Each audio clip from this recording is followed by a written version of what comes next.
Tapis rouge en ce moment au Festival de Cannes. C'est l'équipe de Pedro Almodovar pour Giulietta donc qui est fêtée. Mais évidemment, l'Afrique est présente encore une fois cette année ici au Festival de Cannes. Mahatma Saleh Haroun avait obtenu il y a quelques années le prix du jury. Il revient avec un documentaire poignant, Hissène Habré, une tragédie tchadienne. C'est un film soutenu par TV5 Monde. Alhamdulillah.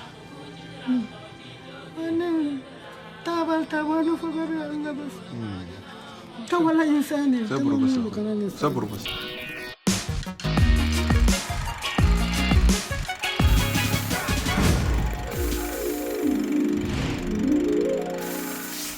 Mahatma Saleh Haroun, bonjour. Bonjour. Hissène Habré, une tragédie tchadienne, présentée en séance spéciale ici au Festival de Cannes, film choc. Un choc sur la croisette pour dire quoi? Pour dire qu'il y a des crimes qui sont invisibles, pour dire qu'il y a, pour reprendre le titre d'un documentaire d'une fille centrafricaine, une réalisatrice qui s'appelle Une affaire de nègre, pour dire qu'on n'a pas tenu compte de 40 000 morts qu'il y a eu en 8 ans au Tchad sous le règne de Hissène Habré de 1982 à 1990, que la France, que les États-Unis ont soutenu, supporté, financé ce régime-là, que 40 000 Tchadiens crèvent, personne ne s'en est ému.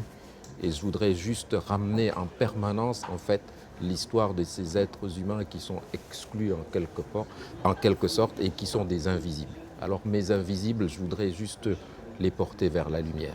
Je voudrais qu'on les entende, je voudrais qu'ils fassent partie de l'histoire de l'humanité. Ce sont des témoignages exceptionnels, regardez.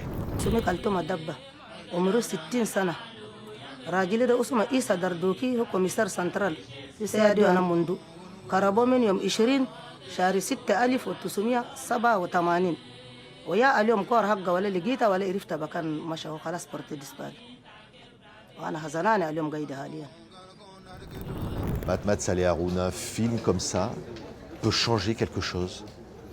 Je pense qu'il peut changer quelque chose. Je voudrais juste que d'abord ces visages-là soient incarnés, qu'on touche à cette réalité-là, parce qu'il y a encore des gens, et notamment au Sénégal, il y a toute une population, une partie de certains intellectuels qui pensent que c'est un complot, qu'il n'y a pas eu de mort, que tout ça c'est une fabrication, qu'il y a des manipulations. Et moi je voulais incarner ces visages-là, cette réalité-là. Et je ne veux plus avoir face à moi des gens qui nient ces crimes commis pendant le règne de Hissène Habré. Oui, c'est un cri de justice, ce film. Absolument, c'est un cri de justice et c'est un cri aussi pour dire peut-être plus jamais ça. Parce que l'Afrique nous a habitués à une sorte de danse macabre, un pas en avant, un pas en arrière. C'est aussi pour dire qu'on ne peut plus revenir à ce genre de pratique-là. Qu'il faudrait inventer une fraternité humaine, africaine. Il ne suffit pas d'être solidaire, il faut aussi en fait prendre conscience de l'importance de la vie humaine et qu'on ne peut pas en fait disposer de la vie d'autrui comme ça, de manière impunie. Vous rencontrez des témoins avec votre caméra, c'est du cinéma. C'est aussi une façon d'apporter par l'image une force historique à un événement historique. Absolument, oui. Oui, parce que c'était presque un devoir et il fallait cette force-là parce que les victimes elles-mêmes portent cette force-là et gardent cette dignité en fait, parce qu'elles se battent depuis tellement d'années et quand ces personnes-là n'ont même pas peur en fait, alors que parfois elles ont été menacées et tout, elles réclament tellement la justice qu'elles n'ont plus peur en fait de la mort parce que comme on le dit en Côte d'Ivoire, en fait, un cabri qui est mort n'a pas peur du couteau. Et eux, ils étaient dans cette situation-là. Et cette espèce de franchissement presque de la peur de la mort m'a donné le courage et la force de leur rendre en fait des images aussi fortes. Ça a été un film vraiment éthique. Comment rendre la force de cette parole-là par le cinéma?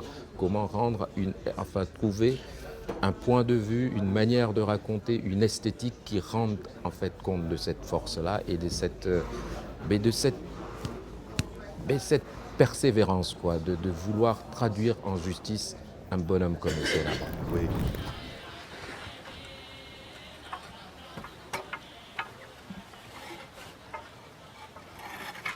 كيف سوا؟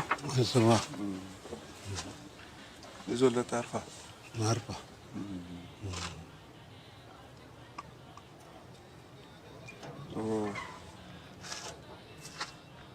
انت تعرفه ده شغل انت سيت فوق ده تعرفه سي؟ أنا مم. نعرفها. تعرفه سي؟ ما هي شغل لا تعرفه سؤالك شنو شنو؟ مو خربان دماي ودقاني في دماي. أنا نعرف اسمه أبو كل نعرف. اسمه محمد في لبنان محمد كامروني. هو بس بأخواني جندارم آخرين وقت دوي جندارم. دقوني في دماي. دقون سي رجلين دم منوتين. ربطوني أربطاش. Ce combat pour la justice mené depuis si longtemps par des Africains Absolument. qui jugent pour la première fois un ancien chef d'État, c'est une victoire pour l'Afrique. Absolument, c'est une victoire pour l'Afrique parce que le Sénégal ne pouvait plus faire autrement. En fait, pendant longtemps, le Sénégal a tergiversé et par des manœuvres dilatoires comme ça, on n'a jamais voulu que le procès se tienne jusqu'à ce que la Cour internationale de justice, à un moment donné, dise au Sénégal soit de vous juger Hissène Habré, soit de vous l'extrader. Et c'est magnifique parce que vous l'avez vu dans le film, c'est des pauvres gens, c'est des gens qui n'ont pas commis quelque chose, qui n'étaient pas en infraction, qui n'avaient commis aucun crime, et ces gens se sont battus jusqu'à ce que l'Union africaine elle-même, le conglomérat des chefs d'État africains, décide de créer ces chambres africaines extraordinaires pour juger un des leurs, et je trouve que c'est fantastique. C'est une histoire presque hollywoodienne. On commence comme victime et ça se termine avec des héros. Ce sont mes héros. Et il y en a comme ça dans les gens de peu, il y a des héros au quotidien. Et je suis content, moi, de raconter leur histoire. Quoi, voilà. Merci beaucoup, Mahamat Saleh Haroun. Après avoir obtenu le Grand Prix ici pour Un homme qui crie, retour gagnant à Cannes avec un film choc et TV5 Monde, bien sûr. Le soutien. Merci. Merci à vous. Merci beaucoup. C'est un plaisir de vous retrouver à chaque fois. C'est un grand bonheur. Merci, Mahamat. À bientôt.